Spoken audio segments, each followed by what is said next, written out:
Hey YouTube, I'm back with another deck profile. Today I'm going to be doing a deck profile of my the most competitive OTT deck that I have right now. So I did CEO, I did Witches. Witches actually, the one I have right now is different because it's a 12 crit build.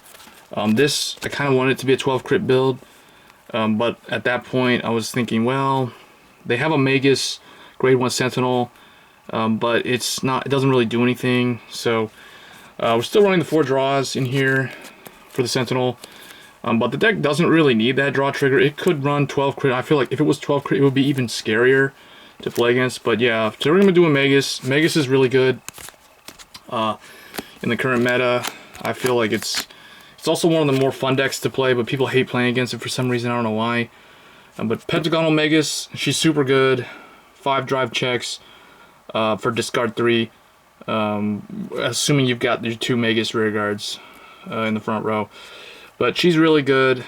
The deck, there's a couple of ways the deck can be messed up and not really work that well, but it really just depends on knowing how to play the deck properly to be able to benefit from Pentagonal Magus' very OP skill.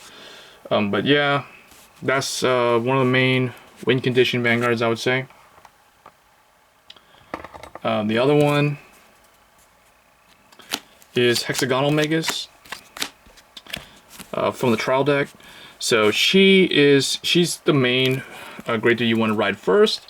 If you ride Pentagonal first, then the deck won't really work too well. That's the biggest drawback of the deck, I feel, is if you open up with Pentagonal first, you get the gift, but you're reliant on her continuous Vanguard skill until you get, which is a decent skill. Don't get me wrong, but the thing is, like, you won't be able to do her, 5 drive checks until you re-ride her again. Because you don't want to ride this on top of her, because then it's just whatever. But yeah, so this is your main grade 3 you want to ride first, Hexagonal Magus. So it's funny because you would think this would go second, because this is Pentagonal, which is 5, and Hexagonal is 6. But whatever. Grade 2s, we're running a new one from the trial deck, Rectangle Magus. She is kind of like Kua Magus. She looks at 2 for Counterblast 1 and Soul Blast 1. You look at 2 from the top, put 1 on the top of the deck. Well, put them on the top of the deck in any order, then you draw the one you put on the top. So it allows you to know what your next card will be for your drive check. And when your drive check reveals a trigger, she automatically gets 5,000 power. So it's really nice. It's worth mentioning also that Hexagonal Magus has that same effect as well, and it works on Vanguard or Rearguard, whereas this only works on Rearguard. Next we're running Rhombus Magus at 4.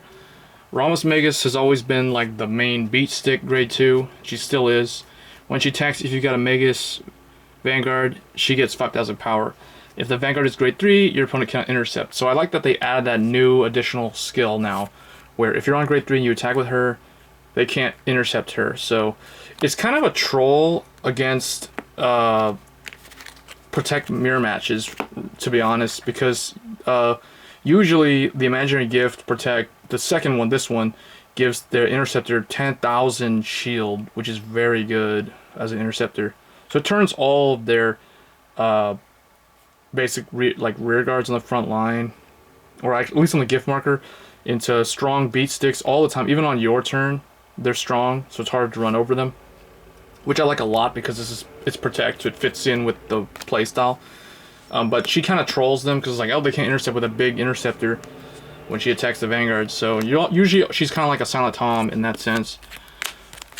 And then I'm running 3 Stellar, just because Stellar Magus, she doesn't really do the most broken stuff like she used to, but when she's boosted, it gets additional 2, so that makes it 11. So it helps you hit numbers against like Force Clans and stuff.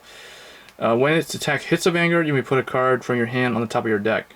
So it allows you to stack things like heal triggers, or extra critical triggers, or even the draw trigger. So that's pretty cool. Usually you'll never put the draw trigger down though. You always want to put either a critical or a heal. Heal's probably most preferred because it allows you to, it just depends on how much damage you have versus the opponent. So that's one thing to keep in mind when playing this card. Grade 1s, 4 Tetra Magus. She used to be the Sentinel. Now she is one of the most OP cards for the deck. She's one of the main engine cards, in my opinion. What she does when she's placed on rear guard If your Vanguard is grade 3, you counterblast 1, draw a card, reveal 1 critical trigger from your hand and put on the top of your deck. So this is the main reason why I wanted to run 12 critical with this deck. But then I'd have to run the Magus Sentinel, which isn't a big deal. I might actually try that build out and see how it goes. And if it does real good, I'll post it as a video. But Tetra Magus, very good. If you have 12 critical, though, I feel like this card is just so much more potent, so much more consistent. So that's just worth mentioning that. And then 3 Circle Magus. Really good when on Vanguard or Vanguard, when your drive check reveals a grade 2 or greater, you put that card in the bottom of the deck. If you do, you can draw a card. So it can swap a card that you may not necessarily want to go to your hand. So it gives you options. And then when rode upon, counterblast 1 and draw a card. So we run 3 of her. You could run 4 of her, just for max consistency for the the early ride, but it's not super essential. It just gives you a little bit of an early lead in hand advantage, which does mean a lot. And then 3 Rippus Magus. Rippus is your main booster. So when she boosts, if you have Vanguard Magus, she gets 5,000 power. So her and Rhombus are the main like beat sticks of the deck. And then 2 Cooler Magus. Cooler Magus is basically the same effect as her Hexagonal and Rectangle without the Counterblast or the Counterblast and Soul Blast cost. So very good at giving you more abilities to look at the top 2 cards of your deck and arrange them. She does not draw you one of them though, so that's one thing worth noting. So that's the cost of being free, I guess, just doing the effect. And then the last grade 1 I'm running is 2 Crescent Magus, because she basically is an unflip engine, and you can combo her with Stellar Magus if you want to, if you want unflip or something. So when she's placed in the trigger zone, basically when you drive check or damage check her, the Vanguard's grade 3, you can Soul Blast 1 to countercharge 1. So very good, because there are quite a number of cards that counterblast in the deck.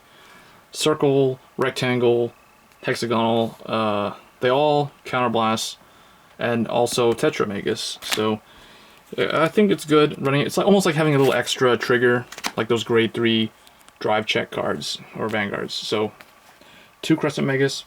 And then the trigger lineup is boring because I didn't change it. It's still the Mist, and the 8 criticals, and the 4 draws. And the 4 heals, actually. And then Los Angeles Magus, the new trial deck art. I like the original one, actually, the one from the BT1. But anyway, that's the deck. Let me know what you guys think of the idea of running 12 crit. Because if I ran 12 crit, I would have to take out probably 1 Rippus and these 2, and 1 Cooler Magus probably, or maybe a Circle Magus, I don't know. But I definitely keep Tetra at 4. So it's hard to figure out that ratio lineup, but you're not losing Magus names though, because the Sentinel is a Magus. So let me know what you guys think in the comments below, and I'll catch you guys in the next video. Thanks.